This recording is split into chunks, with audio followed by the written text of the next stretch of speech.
Hi, how are you doing?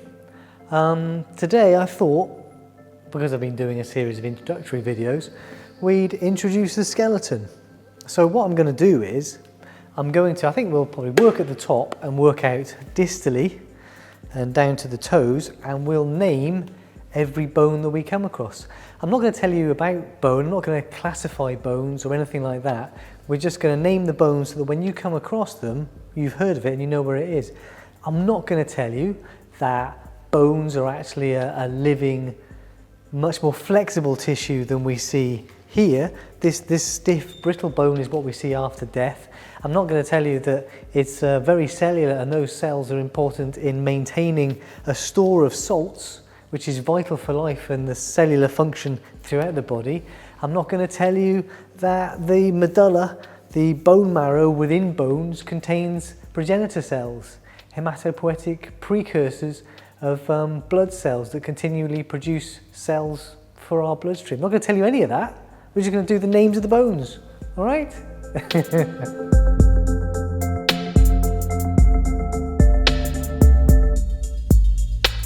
We've got, what is it, 206 bones in the body, so I might not name all of them, but I might label them all at some point. There are many other videos that go into a lot more detail. Okay, so we might describe the skeleton as having an axial skeleton and an appendicular skeleton. The axial skeleton is the central part, the bones of the skull, the vertebrae, the rib cage. And then the appendicular skeleton are the appendices, the things that are stuck on. So not just the bones of the upper limb, but the entire shoulder girdle and the bones of the pelvis and the lower limb, the pelvic girdle. Those are parts of the appendicular skeleton. And we'll see as we go through the skeleton, not only are we a segmented organism, but also that the limbs have similar patterns. I could and have dedicated entire videos to the bones of the skull, the viscerocranium, the bones of the face, and the neurocranium, the bones of the vault, bones of that are surrounding the brain as such. So what can we see? Well, here, this bone at the front is the frontal bone. Sometimes anatomy is not hard. We have the frontal bone, and then the parietal bone, parietal meaning the wall, so the parietal bone. Down here is the temporal bone. Temporal time shows the passing of time. I might be going a little bit grey here. And the occipital bone, the occiput at the back here, the back of the head. And if we were to take this off, we would find inside the sphenoid bone. Here's another one, save me unscrewing that one. So if we look inside the skull, we'll see those same bones, and then we'll see the sphenoid bone is very central here, and a few other bones as well. But those are the big ones. In the face here, we have the maxilla and the mandible. This bone here is the mandible. And you see this arch here, which gets called the zygomatic arch. It's actually made up of bits of bones. So the central part here is the zygoma, or the zygomatic bone. But then look, we have a bit of the frontal bone, a bit of the maxilla, and a bit of the temporal bone, all contributing to actually form your cheekbone, the arch here, the zygomatic arch. So that's the bones of the skull. And as we drop down inferiorly, we can see a very unusual bone here. These are the vertebrae, we'll talk about those in a moment. This is the hyoid bone. The hyoid bone is a strange bone because it looks like a floating bone, it's floating in space. Here, we've got a little bit of metal anchoring it to the vertebrae, but that's not what we have in life. And you might be able to palpate your hyoid bone, but it's really not very nice. It's a U-shaped bone, and that's where the name comes from. It describes the U shape in ancient Greek. Anyway, and what we actually have here, the hyoid bone, is actually, it's not floating in space on its own. This is the thyroid cartilage, the laryngeal prominence, the Adam's apple. So this is the larynx, and the trachea. So the hyoid bone is at the superior end. It's the top of this of the larynx here, and the hyoid bone then we can tell by these pointy bits, is a site of attachment for lots of muscles and ligaments and that sort of thing.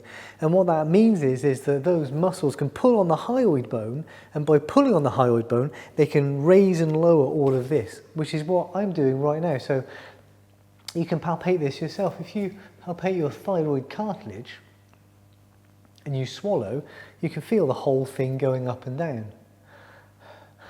If you take a deep breath, and what it does is it gives much of like the tongue, gives many structures around here, and the structures of the larynx more mobility, which is important in speaking and eating and swallowing. That's the hyoid bone.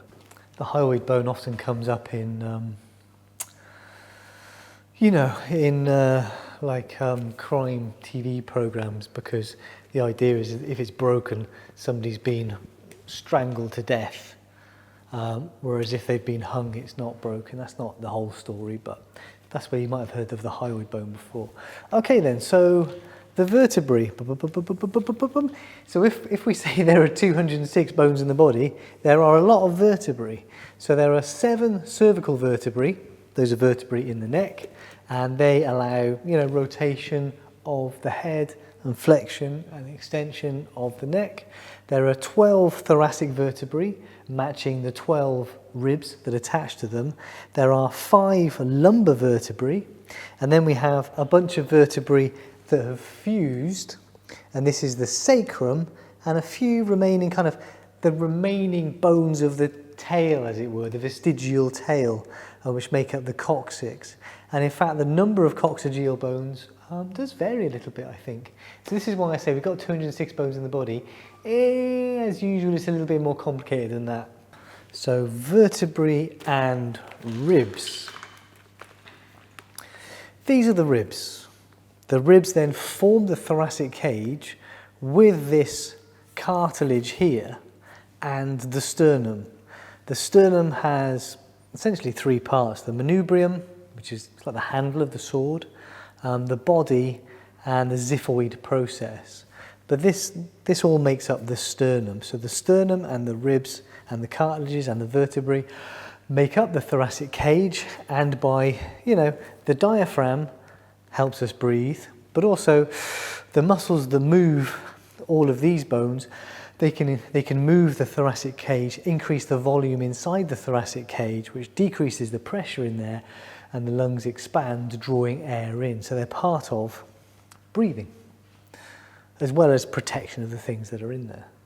So hanging from the rib cage, we see the shoulder girdle. The shoulder girdle then comprises the clavicle, the slender bone here, the clavicle, and you can see that's actually running from the sternum,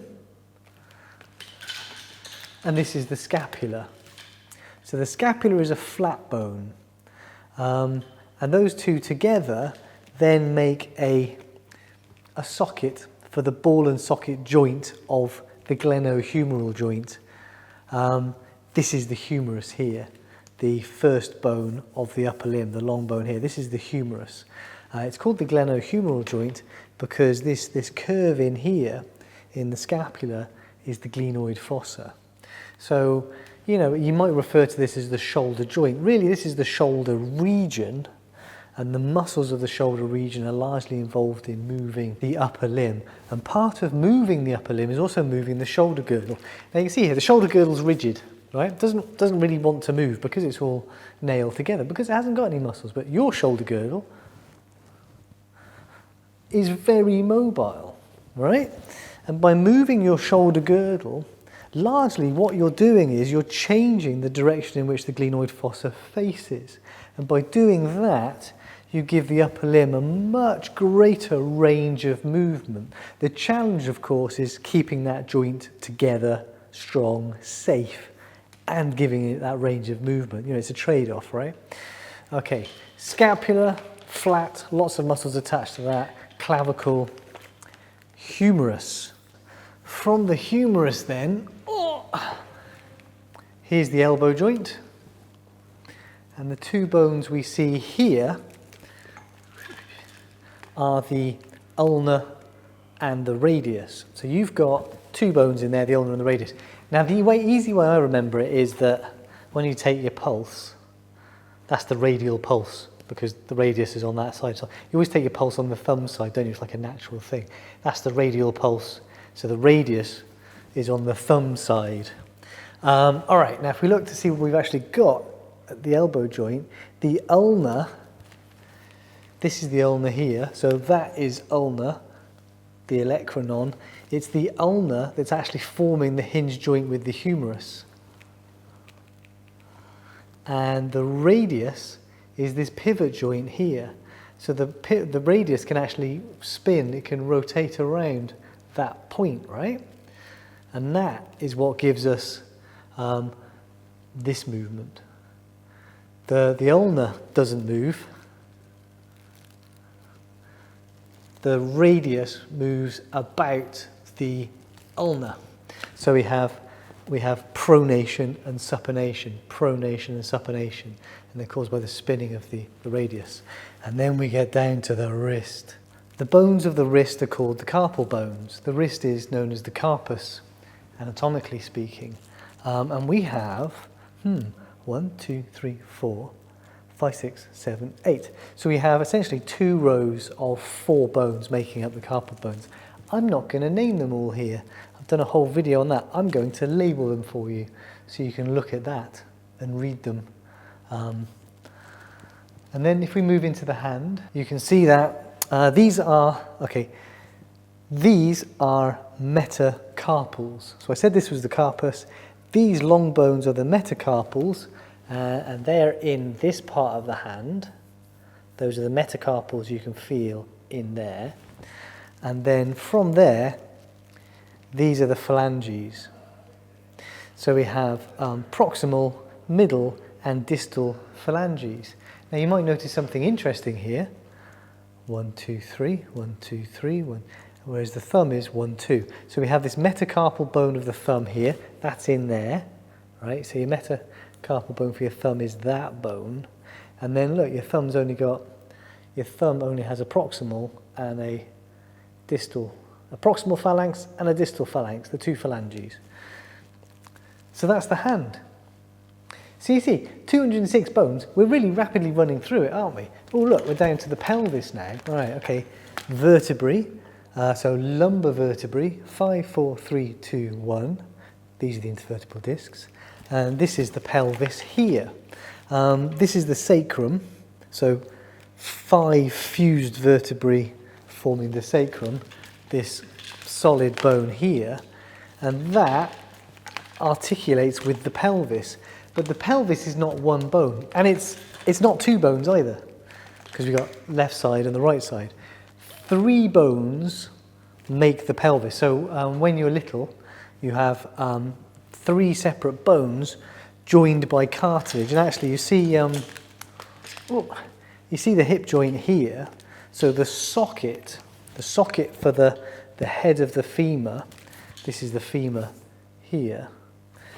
The socket is called the acetabulum, and the 3 bones that make up the pelvis, they all join at the acetabulum. And as you get older, they fuse and it becomes a single bone, a solid bone.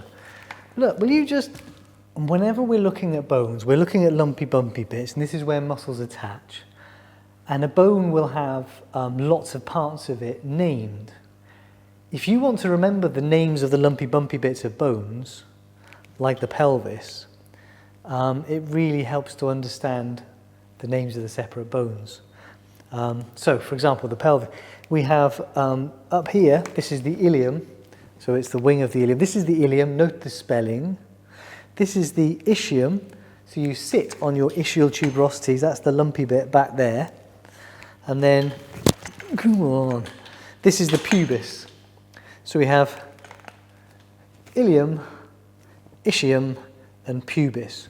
Those are the 3 bones that fuse together to form the hemipelvis, the pelvis on one side. And then we have 1 hemipelvis, 2 hemipelvises making up the whole pelvis and the pelvic girdle, right? And then we're on to the femur, the longest bone in the body. It's a big one. Here's the femur. Notice it's actually quite an interesting shape. It's got the neck of the femur comes in an angle here, so it pushes, these are the trochanters, it pushes it out there, bump, bump. So the femur is a really, really big bone, a really big, strong bone, because it's taking your entire body weight when you stand up, or you know, half of it, because you've got two of them. The greater trochanter part of the femur, it's a big lumpy bit because it's got big muscles attached to it. You can palpate yours. That lumpy bit out the side there. So that is the greater trochanter of the femur. And when you palpate that, and you palpate your ischial tuberosities, you get an idea of where these bones actually are in the body. Okay, as we descend, we get down to the knee joint, another hinge joint, and we see this bone here that's floating out here in space. This is the patella. This is a sesamoid bone. So the patella is your kneecap. Oh, look, I'm kneeling here. That's very helpful, having a patella protecting the articular cartilage covering your joint. Now, the patella is actually a sesamoid bone within the muscle, within the tendon. So you've got your large quadriceps muscles extending across the knee, and the sesamoid bone is a bone that's usually within a tendon.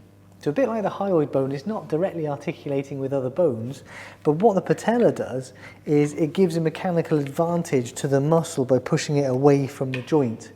So again, when we say there are 206 bones in the human body, we all tend to have a patella in each leg, but there are other sesamoid bones. Like there are usually a pair of sesamoid bones here under the big toe, and there are often other sesamoid bones in the body, and the number of sesamoid bones that you have might be different to the number of sesamoid bones somebody else has. The other bone of the knee joint is this big bone here. This is the tibia. So do you see how this plateau here, this big articulating surface that articulates with the femur, that's the tibia. So the knee joint is really a joint between the femur and the tibia. So down here again, look, we've got two bones, just like we had in the upper limb. We have the tibia, and fibula. I like to remember that fibula just sounds like a more delicate word. Tibia sounds like a, tough word. So the tibia is the big bone, the fibula is the little bone. But unlike in the upper limb, there's no rotation here of one bone about the other. These two are pretty tightly fixed to one another. In life, there's a membrane linking the two here. So these two bones are fixed. There's no rotation of the fibula about the tibia, none of that. Their job is load bearing. They take your weight. The tibia does most of it, the fibula does some of it, and again, you can see by the shapes of these things, they're largely about muscle attachments. All those muscles of your calf and shin, all these muscles that go down to the ankle and the foot to let you balance and stand on uneven ground, they're all coming from these muscles here. So then if we follow the tibia down, we get down to the ankle. So here's the ankle. Now, we can see a similar layout to what we see in the hand. There are a number of bones here forming the ankle, the tarsus, we call it.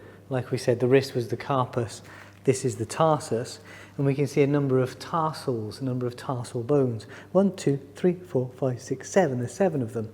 Now, some of these are a little bit more important. So this is the calcaneus, your heel bone is the calcaneus. It's a really big bone because you put a lot of weight through it. Also, we've got some big muscles attached here. And you notice how the tibia and the fibula come into the tarsus a little bit anteriorly. So they're not right at the back, it's a little bit further forward. And that gives you a more stable platform to stand on. And it also gives, so the calcaneus, this is where your Achilles tendon inserts, those big calf muscles insert here. It gives those muscles of the calf a mechanical advantage. It makes them stronger relative to their size. So calcaneus, now the bone of the ankle joint properly is the talus. So talus is the bone, tarsus is the group of bones, and then, I didn't do this with the wrist, did I? But navicular, cuboid, cuneiform, cuneiform, cuneiform. So we have, those are the bones of the tarsus. And then, we have some more long bones, where these are the metatarsals, and then we have the phalanges again. And look, again, the big toe, or the great toe, has 2 phalanges, proximal and distal. The other toes have 1, 2, 3, 1, 2, 3, 1, 2, 3, 1, 2, 3. So they have proximal phalanges, middle phalanges, and distal phalanges, or singular phalanx. All right, hey, that's it. That's all the bones of the human body. It's not though, is it? Because we've got 3 little tiny bones inside the ear.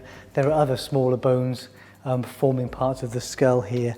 But the aim was to run through all of the bones of the body, introducing you to each bone, roughly, or each group of bones, and giving you a name. It's an introduction. It starts you off. You've heard all the terms, you're warmed up. If you need more detail, you can go off and get more detail and go in as deep and as complex as you need to do whatever it is you need to do or know. Okay, all right, so maybe that was useful to somebody. I don't know, God, tiny ribs here. Anyway, right, I'm done. See you guys next week, I guess.